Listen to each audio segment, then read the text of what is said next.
Welcome to From X to Z, the show that believes you never age out of learning about the world around you.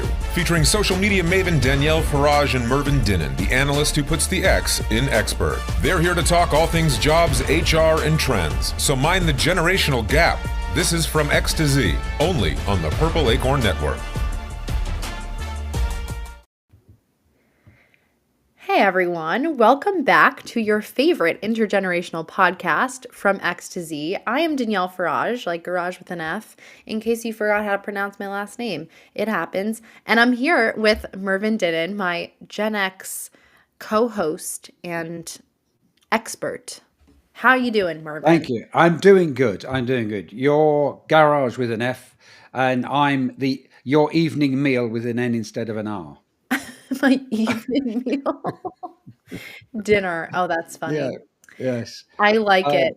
I'm good. And excited to be talking to you again, because I think we've got an interesting topic to discuss today. Oh, yes. Quite interesting. Let's get right into it. So this article from workplacewellbeing.pro, my favorite news source, reveals that Gen Z is the most annoying coworkers. All right. Thank you very much. I like being awarded with these types of things. Mervyn, any initial thoughts on reading this headline? Do you agree? Do you disagree? What are you seeing out in the field? I see out in the field people moan about Gen Z. Yes. Annoying is an interesting expression because, annoying can be different things. I mean, you can do absolutely nothing and not interact with somebody in the workplace and be seen as being annoying. Or you can pester them, or you can talk to them all day long, or when they're trying to get something done, you can be sitting there kind of, sipping a coffee, catching up on Facebook. There are many different, ways. Sorry, is that a bit old school? Is that a bit Gen X? Right. Facebook. Yeah. That's why you've never accepted me as a friend on Facebook, isn't it? You don't do it. Oh, you sent me a friend request? I might have done. I don't know. I can't remember. I might have been too embarrassed to send you a friend request. Oh my God. Yes. So, I mean, there is, as you know, the stereotype of people think that, your generation aren't that interested. You're not that focused at work, and it's all a bit of a hardship. You'd rather be doing something different. Well, we probably would, to be honest. Yeah. My generation's not known for really liking to do work. And I don't think that that's necessarily I don't think that that's like really true, but I think it's really more so that we want to do work that means something and that has some sort of positive impact on the world. And I think that a lot of organizations, while they might be doing good, are really bad at talking about how they're doing good. And they're really bad at tying the individual work back to the larger mission of a company, which I always like this framing. One time, someone explained this to me, and no, it wasn't a video that I watched. It's basically that, like, when a company is young, when you're like working with a startup, right? The founder is the person who has to sell the mission and the vision of a company, right? They have to sell it to investors. They have to sell it to advisors. They also have to sell it the most to employees. And I heard Alex Lieberman, who's the co-founder of Morning Brew and now has sold the company a few years ago, he talked about this recently in New York City, and I got the chance to hear him speak about it. But like the hardest person to convince are the employees. And so as the company matures, the role of a CEO and a founder might change and shift depending on how big the company gets, which is why not every founder is supposed to be also the CEO of a 500 or 5,000 person company, right? That's usually where we see a sea change. But at the same time, the role of the founder or the CEO does not change in the aspect of it's still so important for them to drive home the mission and vision of the company. Because at the end of the day, you still have to constantly be selling that, not only to new clients, but you probably have a team doing that, but you also have to sell it to your own employees. And I think that that's a place where many organizations actually miss out. And so what you're seeing in the workplace, going back to how I even started this whole rant, is Gen Z is so mission driven, and yet they're not really being fed the inspiring or engaging stories that enable that retention and engagement. Is that is that something that resonates with you, Mervyn? Um, it does in one way and it doesn't in Mm, another way. The way it doesn't resonate is that when I started in the world of work, I couldn't really care less what my employer's mission was. mm, It was just a nice place to work with a good bunch of people, and they paid me, and I was learning things. Um, and I think that, if you're looking at Gen X and certainly Boomers, and even I suppose the top in the older end of Gen Y, it wasn't. It was being a good place to work. It was, do they treat you well? Do they, do they expect too much from you? I think that this alignment with mission and values is something that's very, dare I say, it's making me sound old, 21st century.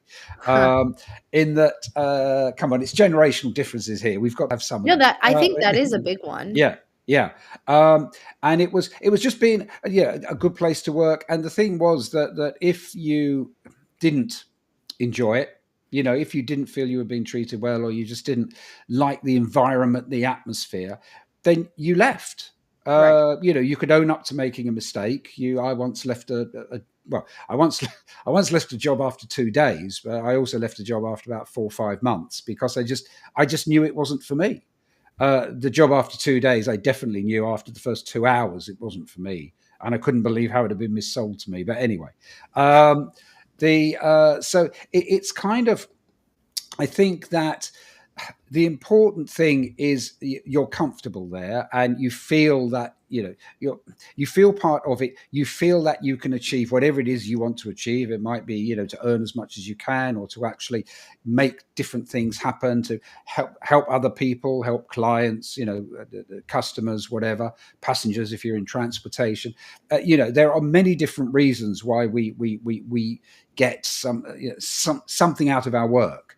But I think that the alignment with some kind of corporate mission and values is obviously something newer. But I believe that it is in the workplace today, obviously very important for people, and that's at all ages. I'm not saying if you're working in an organisation where there are people in their 50s, they couldn't care less about the mission and values, because it's Right. something that gradually, I think everybody everybody who's remained in the world of work for a period of time understands that if you're going to have a successful business, then you need to have values, you need to have a mission, you need to be able to identify what it is you stand for, what service or products you are giving to people, and how you incorporate the people who work for you on whatever basis into that offering.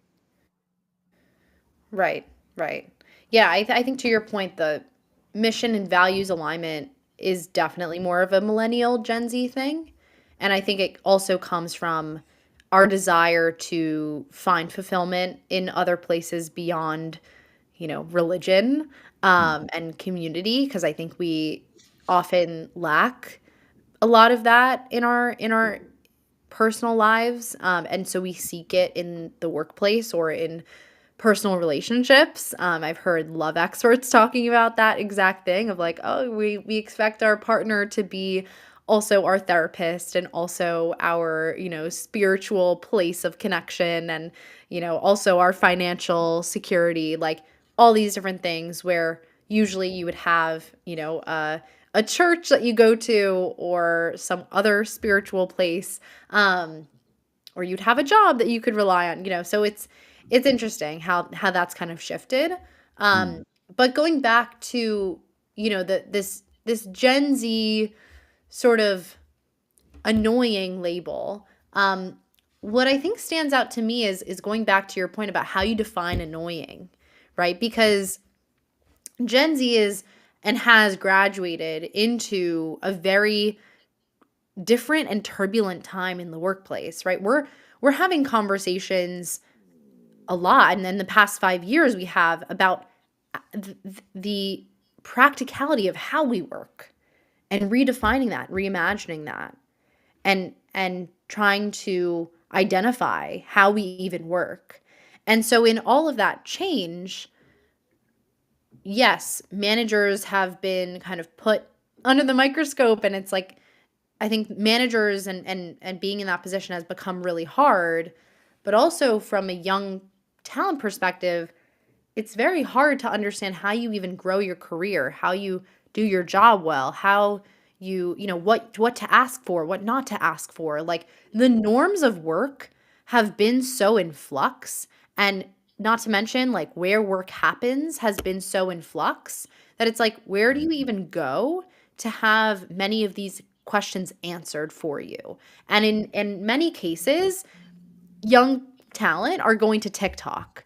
They're going to social media to find out how to navigate these challenges. And some of that might not be the best advice. And so maybe we come off as annoying, or we say slay too much. But I think that's kind of a big point that I want to make about this sort of annoying label. Like, well, who are we, like where are we supposed to go? And I think it underpins this point of like nothing was really defined well in the first place. Yeah. In terms of what? In terms of the organization you work for or with, Like the norms. right? Like the norms. Like, am I supposed to I'll give like an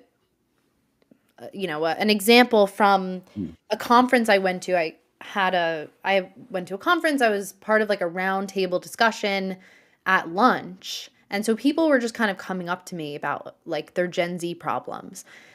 And this one woman came up to me and she's like, "Oh, like I'm mentoring a few Gen Zers in this company. It's a Fortune 500. It's a very famous company, very much under fire right now, in the news." And so she was like, "Oh, like he's really he's not performing well, and all of his feedback is that he's underperforming, and I don't know like how to help him."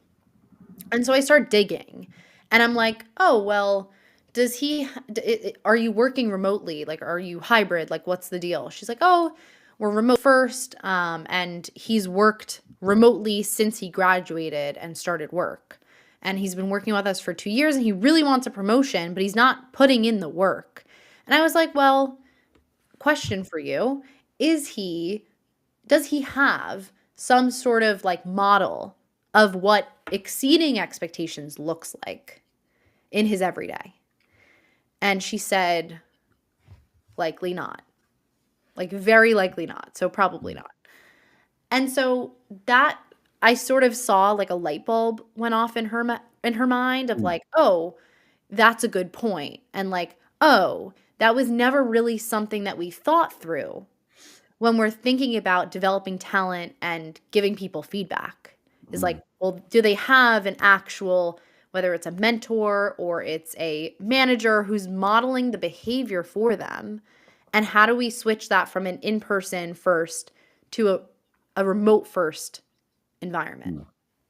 Yeah, I mean that was probably a bit easier in my day. In the those kind of conversations would happen.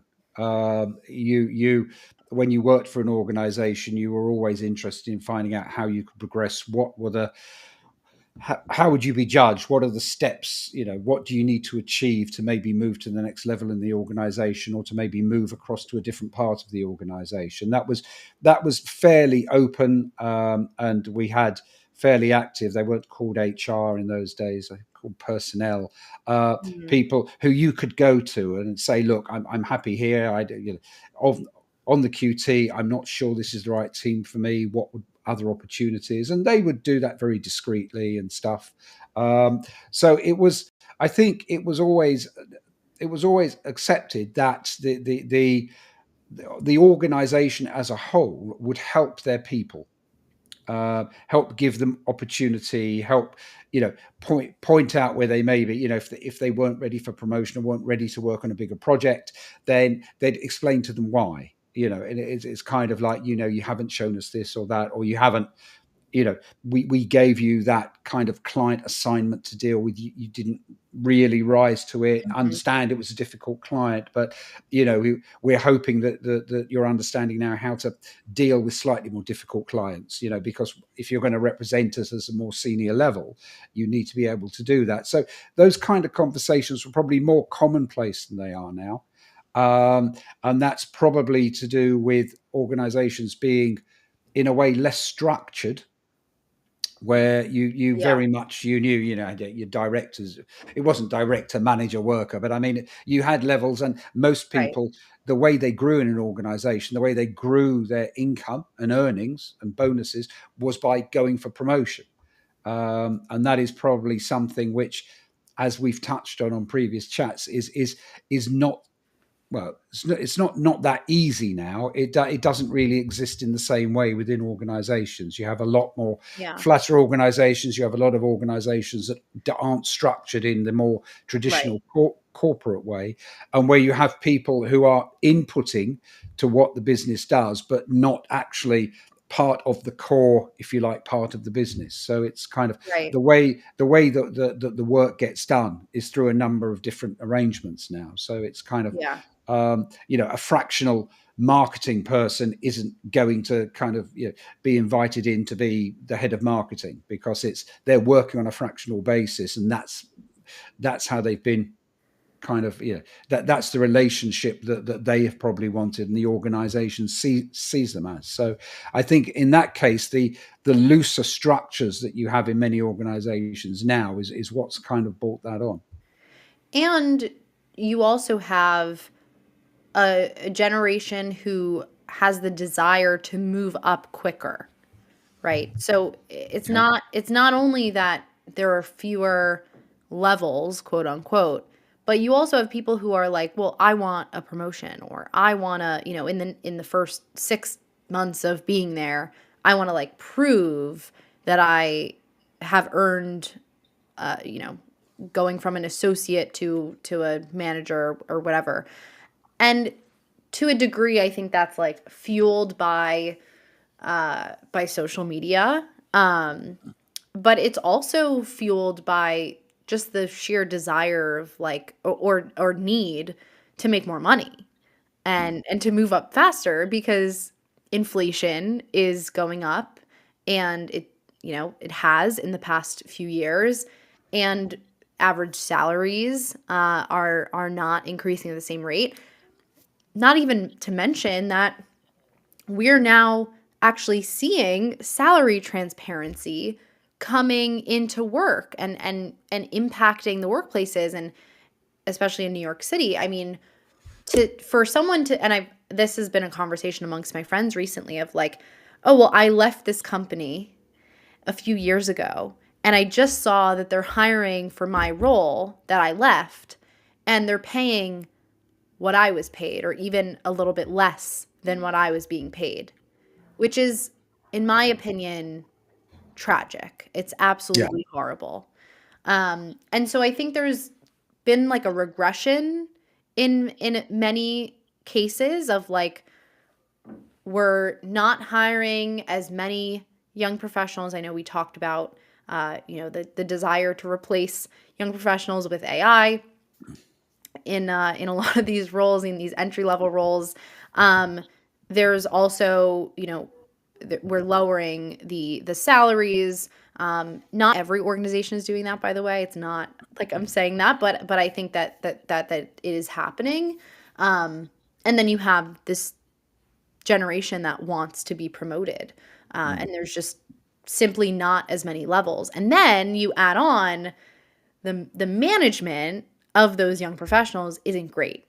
Not only because I think people are more individualistic in our culture than they have been, but also because of the unknown of like we don't necessarily know where a career in marketing will be in 10 years.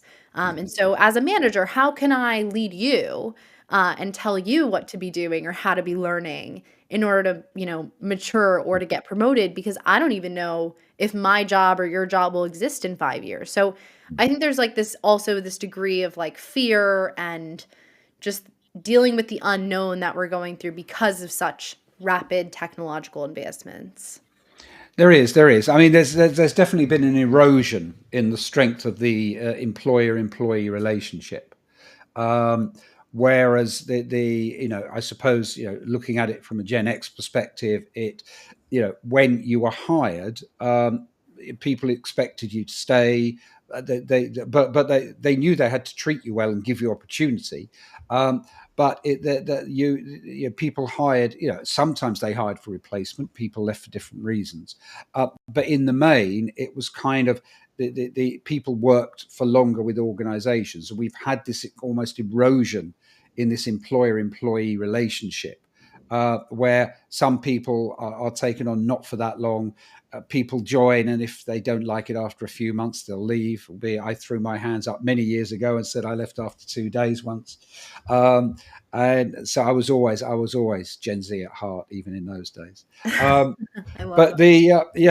the I think because of that, and because people, again, organizations aren't so much flatter about somebody joining at like 21 out of college, out of university, working their way up, and then becoming a director when they're 40, kind of thing, working up from this to becoming a supervisor, a manager, a senior manager, running a team, maybe taking on a specific project, then becoming a director.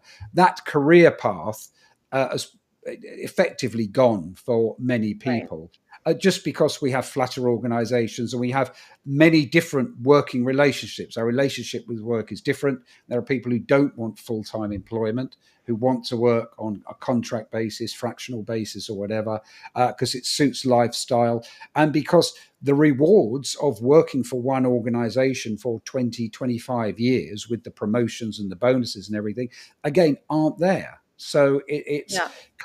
it's one of those things where X and the boomers got the best of all of that.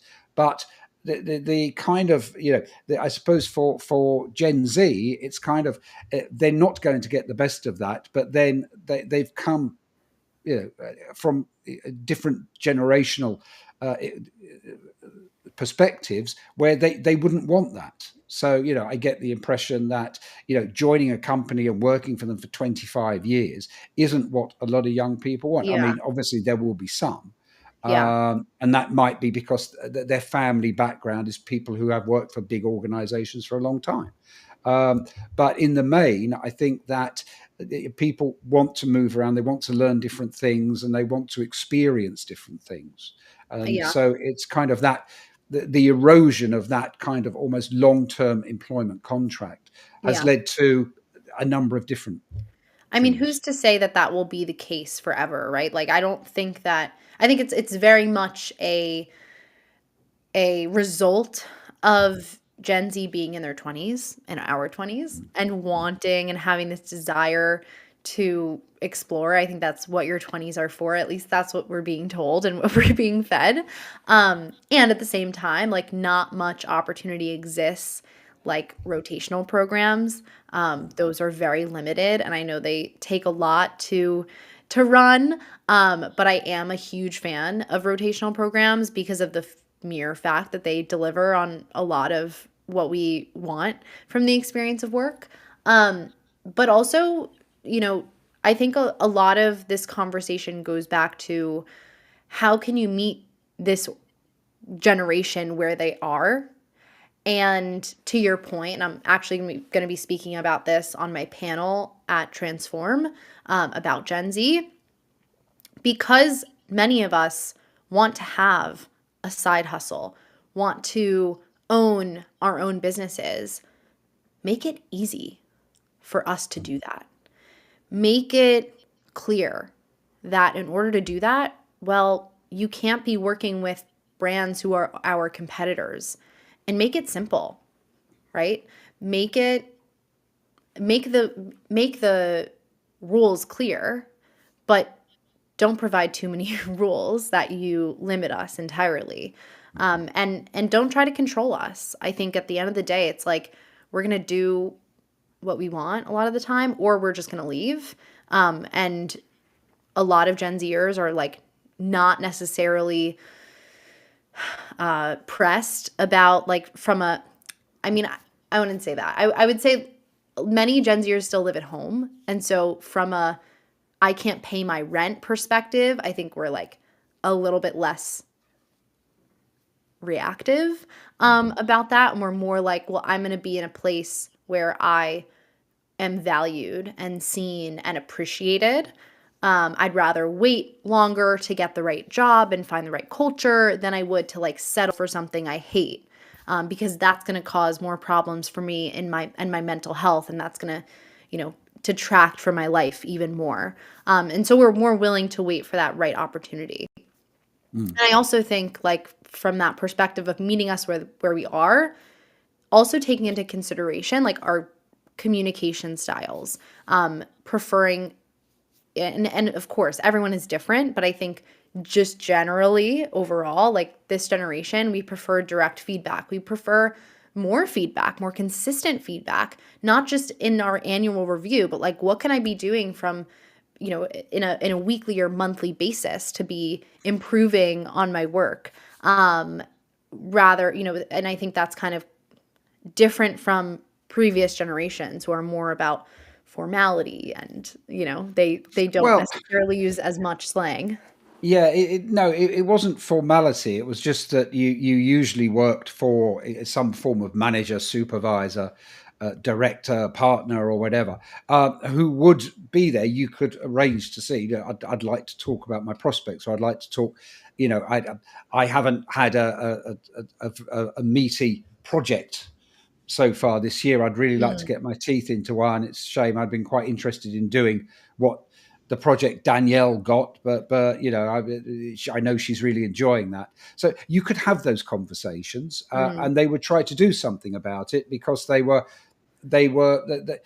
investing in you and they wanted you to stay. And I Yeah. think that the difference. I mean, there was this kind of corporate kind of belief that they were almost looking after you and helping you along your way. Whereas now it is different for a whole variety of reasons we discuss on these chats. And so I suppose the understanding of kind of you wanting to experiment and try different things and maybe move in and out of an organization, or maybe move within an organization in a different way. It might be something that is alien to, certainly, I suppose, any ex-management you have in the business, and boomer and even older Y. But that's very much your generation and the age you've grown up in, and the kind of, the erosion of the job for life and things like that. So it's kind of I can see it both ways, and I can understand why you would want that, and Gen Z would want that. I can also understand why some companies maybe are reticent, because it's a cultural change for them. And it is a big change. Yeah. From someone working their entire life, like a lifelong employment type of situation, to, well, this person's going to work for us part-time and also, work with some brand or, whatnot outside of their job. That's very foreign to the average, boomer, or it can be. So that brings us, I think, to a close. I'm experiencing some construction above me in consistent New York fashion. But thank you so much for joining this episode of From X to Z. I'm your host, Danielle Farage, along with my co-host, Mervyn Dinnen. And we can't wait to bring you more conversations like this. Please feel free to reach out to us if you have ideas for topics that you want us to cover. We have open ears, because that's what we do here, is we listen to each other. And we will see you back here next Wednesday. Feel free to subscribe at Purple Acorn on LinkedIn, or go to purpleacorn.io. Mervyn, hope you have a great week, and hopefully I'll see you soon. Thank you. Thank you. Hopefully we will actually catch up in person soon. And it's been Yes. great. It's been great chatting to you today, Danielle. All right. Sounds good. We'll talk soon. Bye. Bye.